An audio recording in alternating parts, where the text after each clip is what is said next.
Repetition.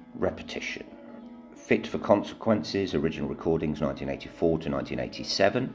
Pitchfork gave it a 7.4 and said a new anthology rescues the work of an obscure LA duo that, with an assist from Harold Budd, channeled the sounds of classical minimalism, new age and new wave into brooding, hypnotic fantasias.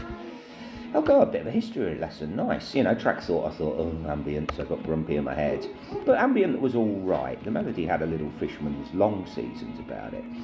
My issue with Ambient, and isn't that it sounds horrible, it's just that you only need 1 or 2 albums of it, but I seem to hear 5 a week. The track 2 was a bit more industrial, sort of like Kraftwerk, and I enjoyed that as well for the first minute, but after 30 minutes of doing the same thing, wanted to turn it off.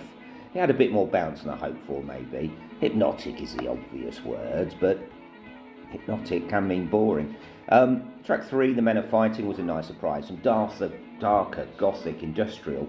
Had the Lithuania about it, and is much better, good even. But when it was dull, it was really dull, and it seemed that most of the album was just not too there. There was one track that was too intrusive. Over and Over Part 2 was not enjoyable. It was ear-grabbing for sure, but in all the wrong ways. It just wasn't very good. Bells and Bells was quite nice. It had the sort of David Bowie China Girl melody about it. And the last track, Back to the Hard Work, which I think there was just too much of this on the album. When it was easier on the ear, it was quite pleasant, but when it was hard, it was just a little bit dirgy. All right, 5 out of 10.